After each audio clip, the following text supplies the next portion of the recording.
আপনারা শুনছেন প্রবীণ শিল্পীদের দ্বারা পরিচালিত অনুভব 2.0 পডকাস্ট। ভারত সরকারের সামাজিক ন্যায় ও অধিকার মন্ত্রকের অন্তর্গত national institute of social defence এবং মিডিয়া ফর কমিউনিটি ফাউন্ডেশন নতুন দিল্লির যৌথ উদ্যোগে নির্মিত পডকাস্ট অনুভব 2.0। অনুভবের এই অভিনব ভাবনা স্রষ্টা ডক্টর আর শ্রীধর এবং পূজা মুরাদা ও আশিস তিওয়ারি তার সাথে সমন্বয়কারী। অনুভব 2.0 এই পর্বটি আপনাদের জন্য নিবেদন করছেন Calcutta metropolitan institute of gerontology. আজকে আমাদের সাথে উপস্থিত আছেন কল্পনা রয়। তিনি রেজিস্টার্ড ক্লিনিক্যাল ডায়েটিশিয়ান, 29 বছর ধরে প্র্যাকটিস করছেন পার্ক ক্লিনিক এবং বিভিন্ন প্রতিষ্ঠানে। আমি তানিয়া দত্ত, এই পর্বের সঞ্চালক। এই পর্বটির বক্তা Shrimati Kalpana Roy medical nutrition therapy for non communicable diseases সম্পর্কে আলোকপাত করতে চলেছেন। বরিষ্ঠ নাগরিক আমরা সবাই আছি তোমাদের সাথে, বরিষ্ঠ নাগরিক আমরা সবাই আছি তোমাদের সাথে। নতুন সূর্য উদয় হবে, আনন্দে জীবন কাটাবে, বরিষ্ঠ নাগরিক আমরা সবাই আছি তোমাদের সাথে।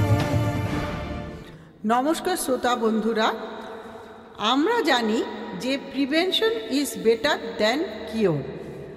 আর এই নন কমিউনিকেবল ডিজিজ, যেগুলো নন কমিউনিকেবল ডিজিজ বলতে কোনগুলোকে বোঝায়, সেগুলো হচ্ছে যেমন ধরুন যেমন ব্লাড প্রেশার, হার্টের প্রবলেম, তারপরে এখন তো ঘরে ঘরে ডায়াবেটিস, এই সমস্ত বা স্থূলতা, এইগুলোকেই বলা হয় নন কমিউনিকেবল ডিজিজ। এগুলো অনেকটাই রক্ষা হতে পারে যদি আমরা নিউট্রিশন সম্বন্ধে একটু মেনে চলি, একটু ভাবনা ভিত্তি করি। এর আগে আমাদের বহুদিন আগের একটা কথা বলছি, যেরকম যজুর্বেদে বলেছে, হে ভগবান আমাদের সেরম খাবার দাও যার থেকে কোনো রোগ হতে পারে না আর আমাদের শক্তি যোগায়।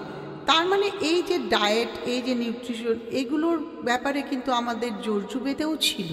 সেই সময়ও চিন্তা ভাবনা করেছিলেন সেই তখনকার ঋষিমুনিরা। এবারে আমি এখনকার একটা রিপোর্ট পাবলিশ হয়েছিল, আপনারা সবাই হয়তো ল্যান্ডসেটের কথা জানেন। ল্যান্ডসেট হচ্ছে মেডিকেল জার্নাল ইউকের, খুব বিখ্যাত। সেটা আমি প্রথমে ইংলিশে বলছি, তারপর যতটা সম্ভব বাংলায় বলার চেষ্টা করছি। সেই রিপোর্টে বলা হয়েছে যে there is something wrong in the genes of Indian people, and being an Indian means you are at high risk to get blood pressure, heart disease and diabetes. এই যে রিপোর্টটা, এটাতে বলা হয়েছে যে আমাদের যে জিন মানে আপনারা সবাই জানেন, ইন্ডিয়ানদের জিনের মধ্যে লুকিয়ে আছে আমাদের এই ব্লাড প্রেশার, হার্ট প্রবলেম আর ডায়াবেটিসের প্রবণতা। আর তার সঙ্গে আরও কিছু অসুস্থতা যেগুলো আমাদের এখানে এখন খুব দেখা যাচ্ছে, সে ঘরে ঘরেই দেখা যাচ্ছে।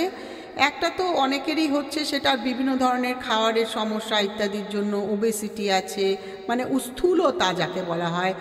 গাউট মানে ওই যে ইউরিক অ্যাসিড হাই, তো এখন মানে এমনকি আমি দেখছি অনেক অল্প বয়সীদের মধ্যেও এই ইউরিক অ্যাসিড হাই দেখা যাচ্ছে। আর প্রবীণ নাগরিকদের মধ্যে অনেক সময় দেখা যায় কিছু মানে আপনাদের যেরকম বলা হয় যেটাকে অস্টিওপোরোসিস বা হাঁটু বা জয়েন্ট প্রবলেমটাও তো খুব কমন, একদম খুবই কমন এগুলো। তো এই সমস্ত কিছু যে সমস্যাগুলো, এগুলো আমরা অনেকটাই রক্ষা করতে পারি যদি কিছু খাবার ব্যাপারগুলো একটু ভালো করে জেনে নিয়ে সেইভাবে চলতে পারি। তো আমার মনে হয় আপনারা সবাই পছন্দ করছেন যে নিশ্চয়ই যে আমরা ভালো থাকব, এবং তার জন্য প্রধান ব্যাপার যেটা হচ্ছে, একটা হচ্ছে কি ডায়েট, এবং তার সঙ্গে কিন্তু আপনারা বয়স হয়ে গেলেও সবাই নিজেদের মতো কিছু ব্যায়াম অর্থাৎ এক্সারসাইজও করতে পারেন। আর এই এক্সারসাইজ কিন্তু কি এক্সারসাইজ করবেন সেটা কোনো এক্সপার্টের কাছ থেকে জেনে নিয়ে তবেই কিন্তু এটা শুরু করবেন। এই যে আজকাল অনেক রকম, আমি এর আগেও বলেছি, এর আগে আমার এপিসোডেও আমি বলেছিলাম যে অনেক রকমের ডায়েট আছে, সেগুলোর চিন্তা ভাবনা করেন এখনকার লোকরা, যেরকম Atkins diet, keto diet, blood group diet, vegan diet, zone diet, south beach diet, তারপর ইন্টারমিডিয়েট ফাস্টিং ইত্যাদি। কিন্তু সেদিকে সেই সব কিছুর পেছনে কিন্তু আপনারা ছুটবেন না। তার থেকে আরও দুটো ডায়েট আছে যেগুলো এই সব সমস্যার জন্য ভালো। সেটার একটাকে বলা হয় ড্যাশ ডায়েট। তার মানে সেই ড্যাশ ডায়েটে কি থাকে, সবজি টবজি থাকে, তারপর আপনার বিভিন্ন রকমের মানে খোসা শুদ্ধ ডাল ইত্যাদি থাকবে, হোল গ্রেইনস বলা হয় যেগুলোকে, সেগুলো থাকবে, এবং সেটার পরিমাণটা অবশ্যই আপনাকে মানে ডায়েটিশিয়ানের পরামর্শ মতোই খেতে হবে। তবে সবজি টবজিগুলো আপনি যেমন খুশি খেতে পারেন। তারপর আসছে আপনার, আমি এর আগেও বলেছি ব্যালেন্স ডায়েটের ব্যাপারে, সেগুলো নিশ্চয়ই খাবেন। তারপরে এরপরে আসছে আপনার ম্যাক্রোনিউট্রিয়েন্ট, যেমন ধরুন কার্বোহাইড্রেট। কার্বোহাইড্রেটটা কি হয়, আমরা আমাদের দেশের লোকরা কার্বোহাইড্রেটটা আমরা অনেকটা বেশি খেয়ে ফেলি। আর এইসব নন কমিউনিকেবল ডিজিজের জন্য কমপ্লেক্স ফর্ম অফ কার্বোহাইড্রেট, মানে যেই সব খাবারের মধ্যে বলে ফাইবার থাকে, যেমন সবজি টবজি আছে, ফল আছে, তারপর আপনার কি আজকাল মিলেটে অনেকটা থাকে, সমস্ত কার্বোহাইড্রেট আছে, কিন্তু এগুলো আছে। কিন্তু মিলেট কিন্তু সবার সহ্য হবে না, হজমে সমস্যা হতে পারে, সেইসব দেখে শুনে বুঝেই খেতে হবে। কিন্তু কার্বোহাইড্রেটের পরিমাণটা আমাদের খাবারে যতটা সম্ভব কমাতে হবে। আর আরেকটা ব্যাপার আসছে যেটা প্রোটিন। আমরা মাছ খাই বটে, কিন্তু এরকম অনেক ধরনের রিসার্চ করে দেখা যায় আলটিমেটলি আমাদের খাবারের কিন্তু প্রোটিনটা অনেকটা কম হয়ে যায়। প্রোটিনটা অ্যাটলিস্ট একজন মোটামুটিভাবে আমি অ্যাপ্রক্সিমেটলি বলছি, আমাদের মহিলাদের ক্ষেত্রে অ্যাটলিস্ট 50 থেকে 55 গ্রাম খাওয়া উচিত, এবং পুরুষদের ক্ষেত্রে অ্যাটলিস্ট 60 গ্রাম মতো খাওয়া উচিত। তবে কার কতটা এক্স্যাক্ট প্রোটিন খাওয়া উচিত সেটার জন্য আমাদের অন্য আর এক ধরনের একটা ক্যালকুলেশন আছে। সেটা হচ্ছে কি, আমরা একটা যেমন কার কতটা উচ্চতা আছে সেই হিসাবে তার কতটা ওজন হওয়া উচিত। তার যদি 60 কেজি ওজন হওয়া উচিত, তাহলে বলবো 1 গ্রাম প্রোটিন পার কেজি বডি ওয়েট, তাহলে 60 গ্রাম প্রোটিন খাবে, এরকম আর কি। তো কারো যদি 50 কেজি বডি ওয়েট হওয়া উচিত, তাহলে 50 গ্রাম প্রোটিন। এবারে আমি যে এই যে বলছি 60 গ্রাম প্রোটিন বা 50 গ্রাম প্রোটিন, তার মানেই কিন্তু মানে সব কিছু খাবার থেকে সেই প্রোটিনটা আসছে। মানে ধরুন সে একটা, ধরুন 50 গ্রাম মাছে হয়তো অ্যাপ্রক্সিমেটলি 9 গ্রাম মতো প্রোটিন আসছে, একটা ডিমে হয়তো 6 to 7 গ্রাম প্রোটিন আসছে, ডালেও কিছু আসছে, এমনকি আটা চাল সব কিছুতেও কিছু আসছে। এই সব কিছু মিলিয়েই প্রোটিনটা আসবে। কিন্তু আমাদের একটু খেয়াল রাখতে হবে যে আমরা প্রোটিনটা ঠিকঠাক খাচ্ছি কিনা, কারণ প্রোটিনটা কম হয়ে গেলেও মুশকিল হবে। তারপরে আসছে ফ্যাটের ব্যাপারে। ফ্যাট কতটা খাবেন? এখন আমরা যেটা করি, আমরা ডায়েটিশিয়ানরা একটা ক্যালকুলেশন করি, বলি যে টোটাল ক্যালোরিজে 25 to 30% of the total calorie খেতে হবে। এত কিছু আপনারা বুঝতে পারবেন না, আপনারা শুধু মনে করবেন যে কিছুটা আমরা রান্নার তেল খাবো, কিন্তু তেলটা ভাসছে একদম রান্নায়, এরকম খাবো না, আমরা পরিমিত পরিমাণে খাবো, আর সব রকমের তেল খাবো। আর যেহেতু গুড ফ্যাট বিভিন্ন রকমের বাদামে থাকে, সেজন্য বাদামটাও কিছুটা পরিমাণে প্রত্যেক দিনের খাবারে রাখবো। তারপরে আবার মাইক্রোনিউট্রিয়েন্ট, ভিটামিন মিনারেলস, ফাইবার, তারপরে জল, এগুলো থাকবে। অ্যাকচুয়ালি 7টা কি নিউট্রিয়েন্ট আছে, এই 7 কি নিউট্রিয়েন্ট কি? একটা হচ্ছে, প্রথমে আসছি আমি জলের কথাই বলছি, উই শুড বি হাইড্রেটেড, হ্যাঁ জল। তারপরে আসছে কার্বোহাইড্রেট কথা বললাম, ফ্যাট বললাম, এরপরে আসছে প্রোটিন, সেটাও বললাম। তারপরে আসছে ভিটামিনস, তারপরে আসছে মিনারেলস, তারপরে আসছে ফাইবার। ফাইবারও কিন্তু থাকতে হবে খাবারে, বিশেষ করে যেগুলোকে বলা হয় সলিউবল ফাইবার। বিভিন্ন ধরনের ফল, সবজি, ইভেন ডালের ভেতরেও, মানে খোসা শুদ্ধ ডাল যেগুলো আমরা ছোলা, মুগ, মটর বলে থাকি, সেগুলোতেও থাকে, সেগুলো আমরা খাবো। কারণ আমাদের এই যে নন কমিউনিকেবল ডিজিজ আছে, এগুলোর জন্য কিন্তু ফাইবারটা অবশ্যই প্রয়োজন। এরপরে আমরা আসছি যে আমাদের যেমন ধরুন ব্লাড প্রেশারের প্রবলেম হলো, এবারে হাই ব্লাড প্রেশারের কথাই আমি এখানে উল্লেখ করছি। এই হাই ব্লাড প্রেশারে আমরা একটা জানি যে আমাদের সল্ট মানে নুনটা পরিমিত পরিমাণে খেতে হবে, কিন্তু আরেকটা জিনিস কিন্তু আমরা কখনো ভাবি না, ইনডাইরেক্টলি অনেক রকম প্যাকেজ ফুডেও কিন্তু সোডিয়াম বেশি থাকে। কাজে আমাদের এই প্যাকেজ ফুডে কতটা সোডিয়াম আছে, যেগুলো খাবারে বেশি সোডিয়াম আছে সেই সব খাবারগুলো থেকে কিন্তু ব্লাড প্রেশারের যাদের প্রবলেম আছে তাদের কিন্তু দূরে থাকতে হবে। হার্ট ডিজিজের ব্যাপারে একই কথায় আসছি, কিন্তু ফ্যাট মানে ভালো ফ্যাট বলে যেগুলোকে ওমেগা 3 বলে হয়, ফ্ল্যাক্সিডে থাকে। এখন কিছু মাছ আছে যেগুলোতে ওমেগা 3 থাকে, সেগুলো আমাদের এখানে সহজে পাওয়া যায় না, টুনা, সার্ডিন ইত্যাদি, যেগুলো সেটা সম্ভবও নয়। সেই জন্য আমরা এই ফ্ল্যাক্সিড বা এমনি একটা ব্যালেন্স ডায়েট এগুলো খেলেই সেই সমস্ত কিছু চলে আসবে। তারপরে আসছে আমাদের ডায়াবেটিসের ব্যাপারে। আমরা এরপরে এই যে নন কমিউনিকেবল ডিজিজে কী খাবেন কী খাবেন না সেগুলো বলবো, অবশ্যই বলবো।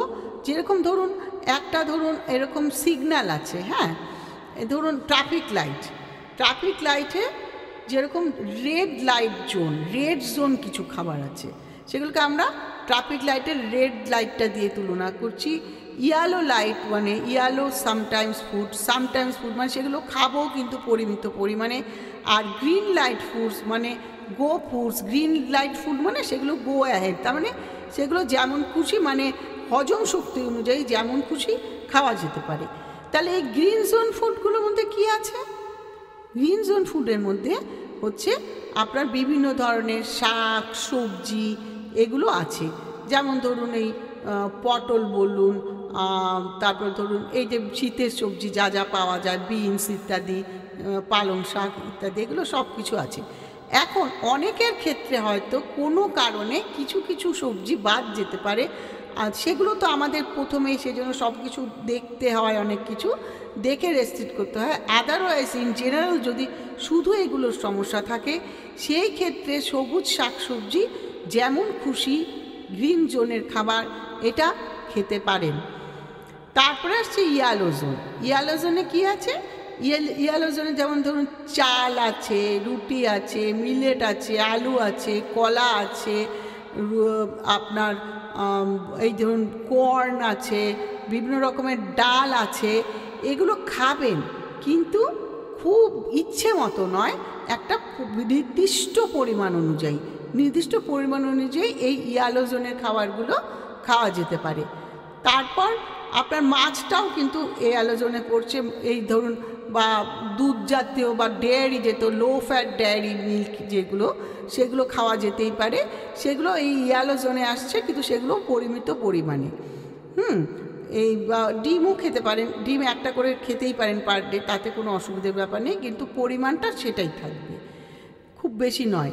এবারে রেড জোন কোনটা, বা রেড সিগন্যাল আর রেড জোন, আসলে কিন্তু আপনাদের ওই খাবারগুলোই সবচাইতে ভালো লাগে খেতে, আমরা সবাই জানি। এই যেমন বিকেলের দিকে একটু সিঙ্গারা খাবো, একটু কচুরি খাবো, একটু বেশ মুচমুচে চানাচুর হলে ভালো হতো, তাই না? কিন্তু এগুলো রেড জোন। যদি কখনো ইচ্ছে হয়, এগুলো মনে রাখবেন, এগুলো নায়ের দলেই পড়ে, কিন্তু সারা মাসে আমি একদিনও একটু খাবো না তা নয়, তবে ভেবে চিনতে, এটা কিন্তু রেড জোন, এটাই মনে রাখতে হবে, তাই না? ঠিক আছে, আপনারা সবাই এই যে নন কমিউনিকেবল এগুলো জানলেন, কিন্তু এর সঙ্গে আমি আরেকটু এই যে নীর প্রবলেম সেগুলোর জন্য একটু, কিন্তু অনেক সবাই ভাবেন শুধু ক্যালসিয়াম খেলেই হবে হাঁটুর ব্যথা যখন, কিন্তু এর মধ্যে আবার কোলাজেন, ম্যাগনেসিয়াম, তারপর ভিটামিন কে, এগুলোও কিন্তু হাঁটুর জন্য ভালো। ভিটামিন কে ইত্যাদি কিন্তু শাক সবজিতে আছে। কোলাজেন ফুড আপনি প্রোটিন থেকে পাবেন। আবার কখনো প্রয়োজন হলে আপনারা অবশ্যই বিশেষজ্ঞর পরামর্শ নিয়ে কিছু নিউট্রাসিউটিক্যালসও ইউজ করতে পারেন, কিন্তু অবশ্যই সেটা বিশেষজ্ঞের পরামর্শ নিয়ে এইসব ব্যাপারে। আর এরপরে আসছে ইউরিক অ্যাসিডের ব্যাপারে সবার খুব একটা ভীতি আছে। হাজার একটা জিনিস মনে করেন খাবো না না করতে করতে তাদের খাওয়ার পাতে লাস্টে হয়তো কিছুই আর পড়ে থাকলো না। সেই জন্য ইউরিক অ্যাসিডের জন্য কিন্তু খুব বেশি হলে খুব বেশি পরিমাণে ননভেজ সেটা বাদ করবেন, খুব বেশি পরিমাণে ননভেজ খাবেন না। আদারওয়াইজ শাক সবজি এগুলোতে বা অল্প পরিমাণে ডাল এটুকু খেলে ইউরিক অ্যাসিডের কোনো সমস্যা হবে না। শুধু হাই যেটা খুব বেশি পরিমাণে চিকেন টিকেন মাটন টাটন এগুলো খেলেন না, অ্যালকোহল এগুলো একটু অ্যাভয়েড করলেন, তাহলেই চলবে। ভালো থাকুন সবাই, সুস্থ থাকুন। আজকে এখানেই শেষ করছি, আবার পরে আপনাদের সাথে দেখা হবে। আপনাদের আবার স্বাগত জানাই অনুভব 2.0-তে। প্রথমেই আমাদের বক্তাকে ধন্যবাদ জানাই তার মূল্যবান তথ্য আমাদের শ্রোতা বন্ধুদের বলার জন্য। তার এই গুরুত্বপূর্ণ পরামর্শ প্রবীণ নাগরিকদের দৈনন্দিন জীবনযাত্রায় সাহায্য করবে। এই পর্বটি রেকর্ড ও সংরক্ষণ করা হয়েছে CMIG স্টুডিওতে।